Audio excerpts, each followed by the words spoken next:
Students आज हम start करते हैं थ्योरम 10.1.1। ये थ्योरम स्टार्ट करने से पहले मैं आपको वो टेक्निक सिखाना चाहता हूँ कि थ्योरम्स को आप फॉर फाइनल एग्जामिनेशंस कैसे प्रिपेयर कर सको आप, ठीक है। इसके लिए आपके पास 4 बेसिक स्टेप्स हैं। Step number 1 is understand the statement.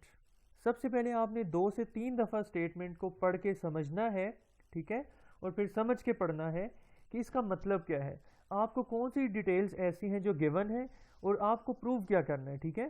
तो स्टेटमेंट में से आपने पढ़ के 2 चीज़ों को निकालना है, उसमें से गिवन को सेपरेट करना है और टू प्रूव को सेपरेट करना है। जितने भी थ्योरम्स आप लोग याद करोगे, तैयार करोगे पेपर के लिए, किसी भी थ्योरम में गिवन या टू प्रूव को आपको याद करने की ज़ुबानी ज़रूरत नहीं है। मैं आपको हिंट बताऊंगा, उस हिंट को यूज़ करके पेपर में जब थ्योरम आएगा तो आपने उसके बीच में से वो गिवन निकाल के कॉपी करके लिख लेना है। इसी तरह टू प्रूव को निकाल के कॉपी करके लिख लेना है। तो ये टेक्निक मैं आपको इंशाल्लाह अभी थोड़ी देर बाद सिखाऊंगा। स्टेप नंबर 1 हो गया, आपने समझ लिया थ्योरम में दिया हुआ क्या है और आपने करना क्या है। उसके बाद स्टूडेंट्स आपने स्टेप नंबर 2 पर आ जाना है। आपने एक प्लान डेवलप करना है कि आपको जो सी डिटेल्स गिवन है और जो आपने प्रूव करना है, जो टू प्रूव है, तो आपने लिंक फाइंड करना है गिवन और टू प्रूव के बीच में क्या रिलेशन है। किसी डेफिनेशन को यूज करना है आपने, या कोई थ्योरम यूज करना है, या कोई पोस्टुलेट यूज करके आपने गिवन को टू प्रूव के साथ कनेक्ट करना है। इसको बिल्कुल आप लोग ऐसे भी देख सकते हो, ऐसे भी अंडरस्टैंड कर सकते हो कि ये गिवन्स है यहाँ से और ये प्रूव टू प्रूव है, ठीक है। ये आपका गोल है, टारगेट है। गिवन से आपने अपनी जर्नी, अपना ट्रैवल स्टार्ट करना है और आपने पहुंचना है टू प्रूव तक, ठीक है। ये रोड जो आपको नजर आ रही है, ये रोड क्या होगी, या कोई डेफिनेशन होगी, या कोई एसएस पोस्टुलेट, या कोई और पोस्टुलेट होगा, या कोई थ्योरम होगा, ठीक है। तो इन दोनों को आपने ऐसे किसी तरीके से जोड़ना है। जब आप जोड़ लोगे तो आपका थ्योरम प्रिपेयर हो जाएगा, तो आपका जो थ्योरम है वो प्रूव हो जाएगा। तो आपने हर थ्योरम को इन्हीं लाइंस के ऊपर प्रिपेयर करना है, ठीक है। फिर स्टेप नंबर 2 हो गया, सबसे पहले आपने थ्योरम को समझा, फिर स्टेप नंबर 2 पे प्लान बनाया कि आपने करना क्या है।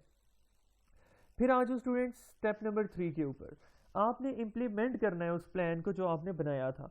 वो कैसे प्रूव करना है, ये कैसे इंप्लीमेंट करना है आपने। सबसे पहले स्टेटमेंट लिखनी है, वो क्वेश्चन पेपर से देख के लिख लोगे।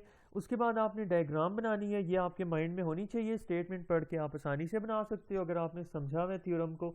उसके बाद आपने गिवन निकाल के लिखना है, फिर टू प्रूव लिखना है, फिर कंस्ट्रक्शन।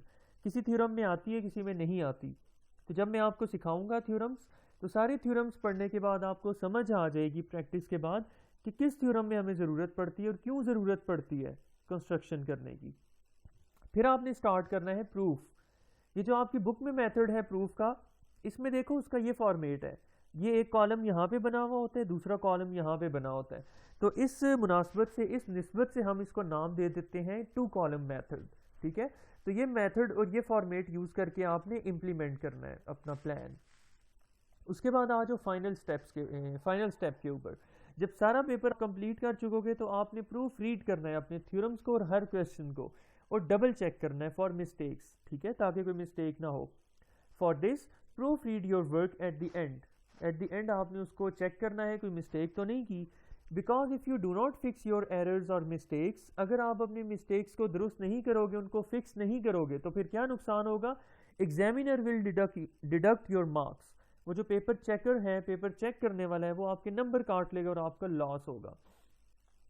तो इन 4 स्टेप्स को आपने बहुत अच्छे तरीके से माइंड में रखना है बैकअप के तौर पे, ताकि पेपर में आपको पता चले कि आप क्या कर रहे हो और कैसे करना है और आपकी फुल मार्क्स आए, ठीक है। अब इन बातों को माइंड में रखते हुए हम स्टार्ट करते हैं थ्योरम नंबर 10.1.1।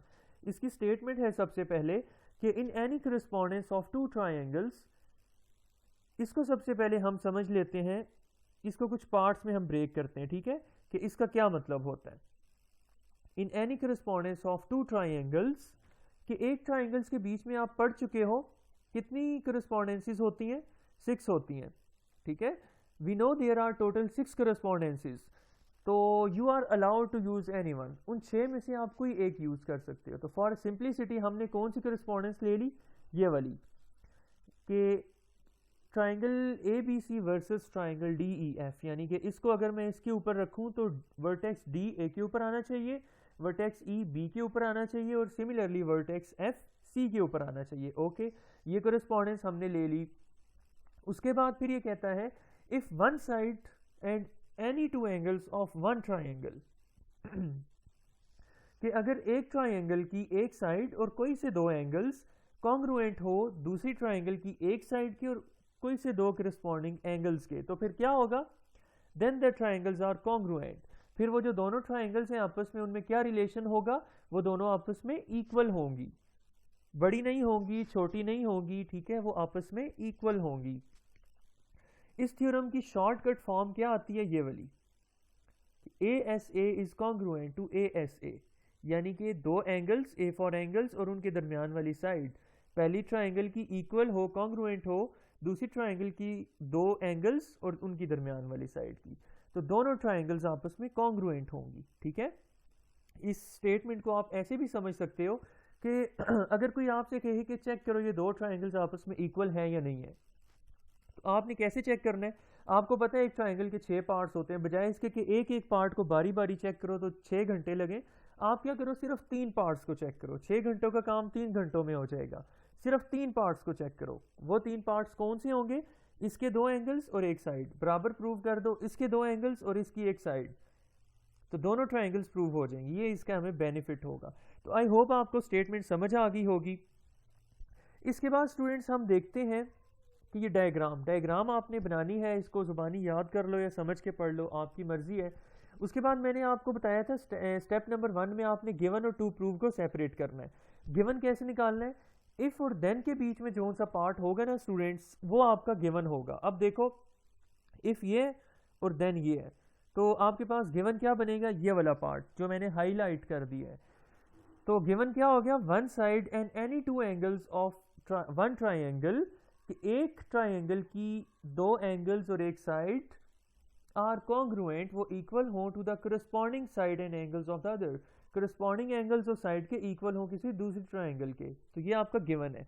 तो अब ये थ्योरी लिखी हुई है, थ्योरेटिकल लिखा हुआ है, तो इसको प्रॉपर नाम दे देते हैं हम डायग्राम में से, ठीक है। तो लिखो consider triangle ABC versus triangle DEF, इसका एंगल B इसके एंगल E के इक्वल है, उसको हमने ऐसे लिख लिया। फिर ये साइड BC बराबर है इसकी साइड EF के, इसको हमने ऐसे लिख लिया। फिर इसका एंगल C बराबर है इसके एंगल F के, इसको हमने ऐसे लिख लिया। तो ये जो गिवन था इसको हमने इस सारी फॉर्म में ऐसे लिख लिया, सही है। उसके बाद देखो स्टूडेंट्स, हमने आना है टू प्रूव की तरफ, ठीक है जी। अब आप देखो टू प्रूव के लिए मैंने आपको क्या हिंट बताया है, ये देखो लिखा हुआ है कि part of theorem after then, ये देन के लफ्ज के बाद जो सी चीज होगी कहानी सारी, वो आपने टू प्रूव की हेडिंग के अंदर लिखनी है, ठीक है।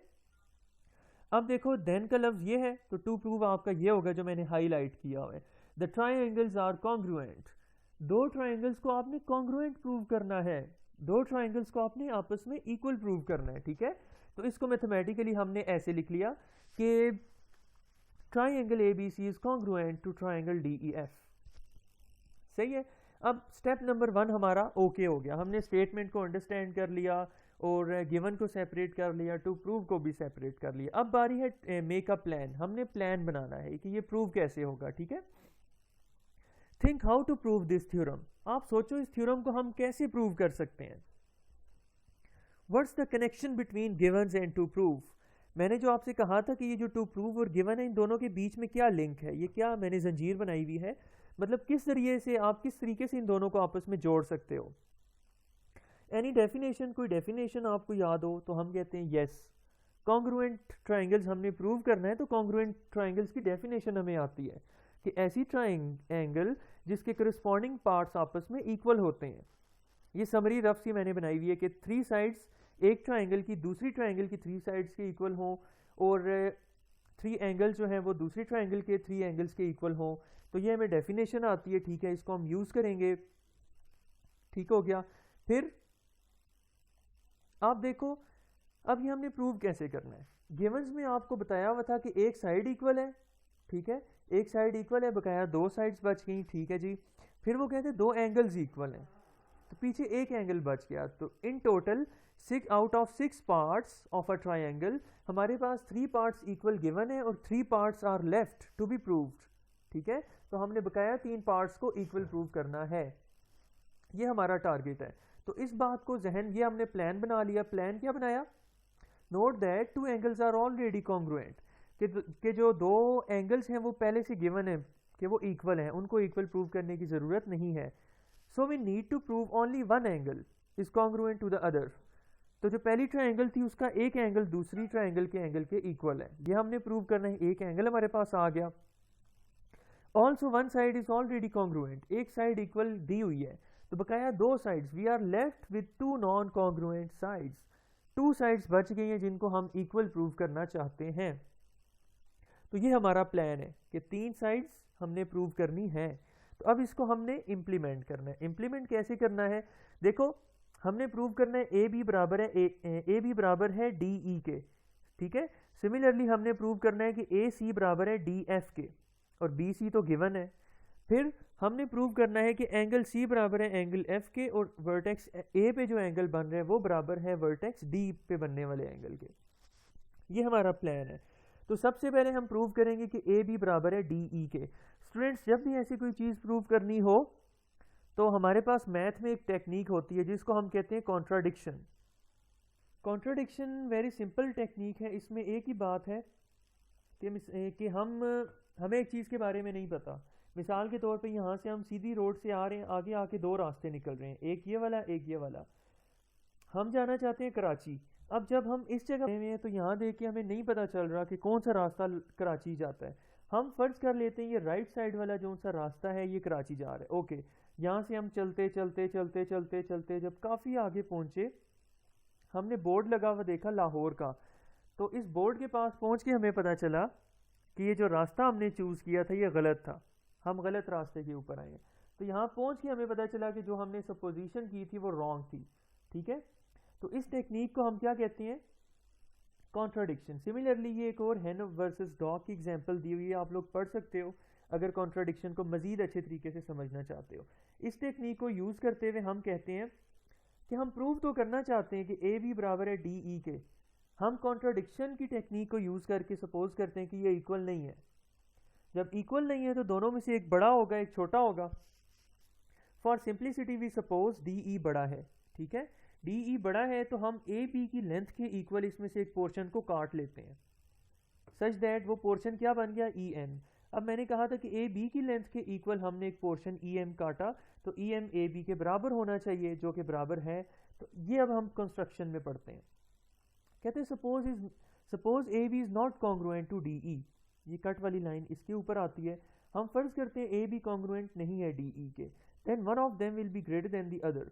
तो दोनों में से एक बड़ा होगा एक छोटा होगा। Let D E be greater than A B. हम फर्ज करते हैं कि डी ई बड़ा है ए बी से। फिर मैंने जब आपसे कहा था ना कि ए बी की लेंथ के इक्वल इसमें से एक पोर्शन काट लेते हैं, तो उस बारे में बात हो रही है कि take a point M on D E.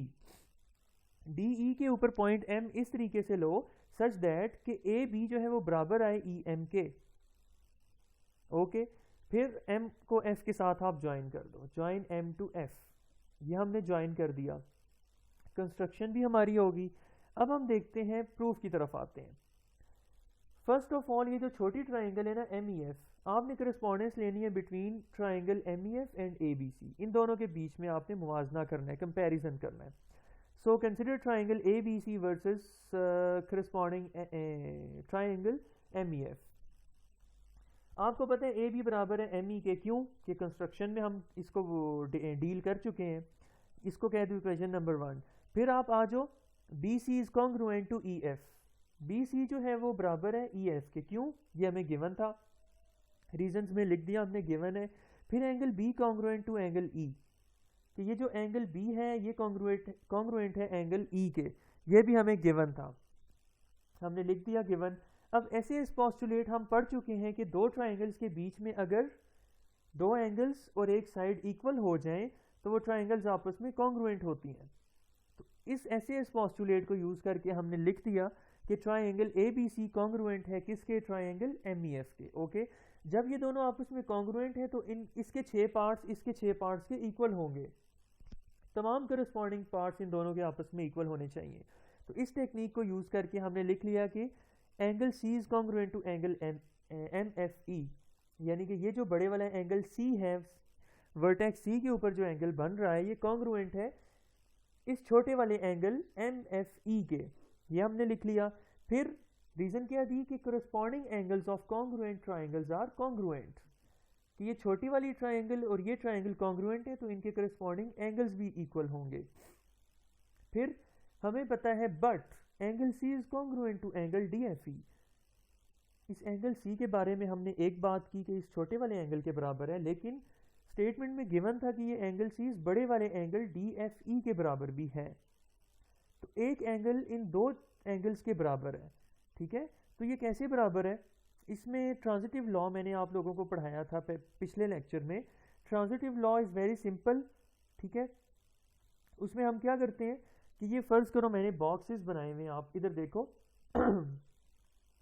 ये ऑरेंज वाला बॉक्स मैं कहता हूँ इसका वेट इक्वल है इस ब्लू वाले बॉक्स के, और मैं कहता हूँ ब्लू वाला बॉक्स जो है इसका वेट इक्वल है पिंक वाले बॉक्स के।